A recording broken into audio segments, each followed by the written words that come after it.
Je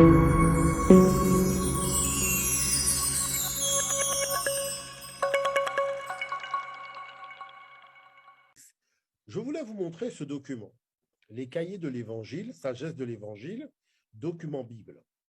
C'est un document qui a été fait dans lequel les gens du Vatican ont avoué qu'ils ont plagié toute une liste de textes de l'Égypte ancienne. Donc, vous avez ici, par exemple, les proverbes d'Amenemopé, donc Amenhotep, donc qui sont des textes de l'Égypte ancienne, et ils vous disent, voilà, dans la Bible, où se trouve la traduction des enseignements divins d'Amenhotep l'Égyptien, qu'on fait passer pour des enseignements juifs. Donc, ils vous disent que tel papyrus se trouve à Proverbe 22, 17, 18. Tel autre texte se trouve à 22, 19. D'accord? Donc, la chose qui se passe, vous voyez, c'est marqué, le texte hiératique a été gardé en entier dans le papyrus du British Museum, 10 475, de date incertaine, donc nous sommes aux alentours du deuxième millénaire de l'ère ancienne africaine, d'accord, 22e et 26e dynastie. On a retrouvé 37 lignes dans un papyrus de Stockholm et d'autres fragments sur 3 tablettes de Turin, de Paris et Moscou, ainsi que sur un ostracon du Caire.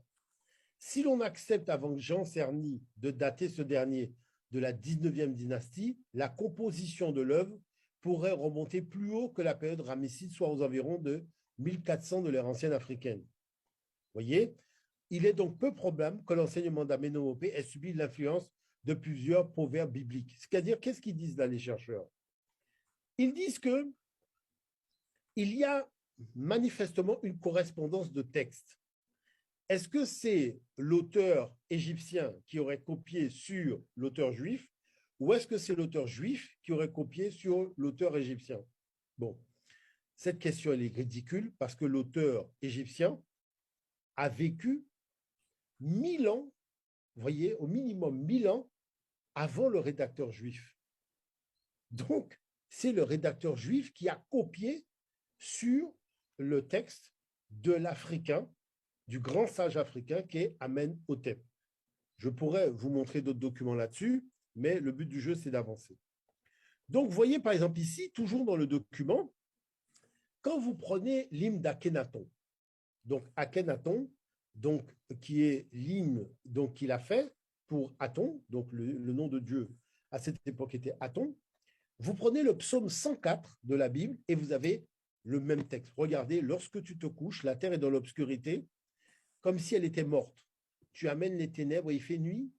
Chaque lion sort de sa tanière et tous les reptiles mordent. Alors tous les animaux des forêts sont en mouvement. Les lionceaux rugissent après la proie et demandent à Dieu leur nourriture. Donc vous voyez que, en faisant la comparaison, n'oubliez pas que le texte était écrit en hiéroglyphe. Donc il faut avoir quand même une maîtrise des textes égyptiens pour bien saisir la réalité du texte, ce que n'avaient pas toujours les étrangers. Mais comme ils comprenaient grosso modo de quoi le texte parlait, donc ils reprenaient les éléments du texte dans leurs écrits. Donc, vous voyez, on peut difficilement, mais je dis alors là, très difficilement m'attaquer, parce que j'ai d'autres documents, mais je vous montre l'essentiel. On ne peut que très difficilement m'attaquer, parce que la chose, c'est que les documents sont issus directement du Vatican. Alors, pourquoi nous en sommes arrivés là? Je vais vous expliquer. C'est parce qu'en discutant avec des Italiens, ils m'ont fait part des procès donc qu'ils gagnaient régulièrement contre les théologiens chrétiens pour faux usage de faux de documents. Et la chose, c'est qu'il y avait dissimulation de la vérité par les théologiens et aussi le Vatican. Donc, pour éviter de se retrouver en porte-à-faux dans les procès, ils ont réalisé un document dans lequel eux-mêmes ont avoué tous les textes africains qu'ils ont copiés.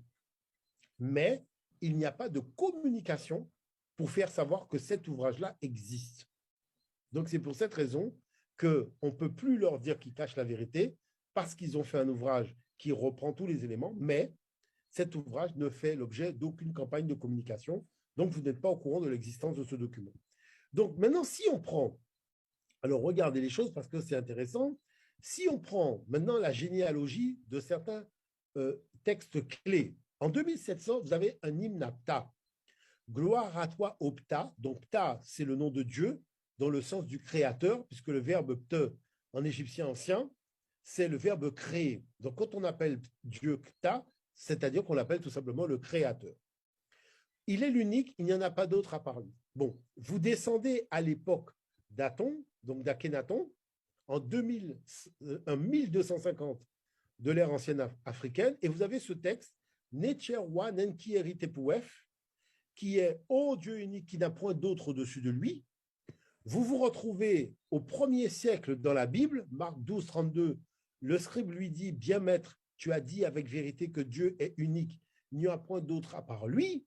Et quand vous descendez dans le Coran au 9e siècle, vous avez dans la sourate 2, verset 163, votre Dieu est le Dieu unique qui n'a point d'autre à part lui. La chose qui se passe, et c'est là où il y a mauvaise foi, c'est que le texte biblique a copié le texte égyptien. Le texte du Coran a copié le texte égyptien. Je tiens à vous rappeler que la bibliothèque d'Alexandrie, qui se trouvait donc en Égypte, comportait les textes sacrés de l'Égypte antique. Et les pères de l'Église, écoutez bien ce que je vous dis parce que c'est important. Clément d'Alexandrie, Alexandrie c'est en Égypte. Origène d'Alexandrie, Alexandrie c'est en Égypte. Alexandre, et je peux continuer longtemps, hein. Ils étaient à Alexandrie et qu'est-ce qu'il y avait à Alexandrie? La bibliothèque d'Alexandrie. Donc c'est cette fameuse bibliothèque d'Alexandrie qui leur a permis en fait d'avoir les textes, de plagier ces textes-là et de se servir de l'ère esclavagiste et de l'ère coloniale pour venir dire aux Noirs, l'un comme l'autre, je prends les trois, le blanc, le juif et l'arabe, les trois sont venus dire aux Noirs que Dieu leur a parlé, Dieu leur a dit de mettre la race noire en esclavage, tout un tas d'insanités, alors que ce sont des gens qui ont volé nos textes à la bibliothèque d'Alexandrie et qui n'ont pas été capables de nous dire un minimum de vérité. Voilà ce dont parle aussi un ténor Firmin. D'accord? C'est très important de comprendre ça. Parce que nous, en fait, au panthéon des grands hommes, parce que vous oubliez une chose qui semble vous échapper, mais qui est importante. L'homme le plus puissant dans une nation, c'est l'historien. Ce n'est pas celui qui fait l'action. Parce que celui qui fait l'action, s'il laisse un étranger raconter ce qu'il a fait, l'étranger est capable de dire qu'il est parti en courant, alors qu'il s'est battu avec courage et qu'il a vaincu l'adversaire. Laissez des étrangers, tels que les Américains et compagnie, vous raconter l'histoire d'Haïti. Et vous ne reconnaîtrez même plus l'histoire d'Haïti. Parce que l'histoire d'Haïti, c'est l'histoire de grands hommes et de grandes femmes. Vous voyez? Mais on écrit l'histoire de l'humanité comme si ces grands hommes-là et ces grandes femmes-là n'avaient pas existé. C'est de cela dont il s'agit. C'est grave. C'est très, très grave. Ce que je vous montre là, c'est d'une extrême grande gravité. Parce que sur ce qu'il y a de plus précieux dans l'existence humaine, la vérité, ceux qui nous ont réduits en esclavage ont menti.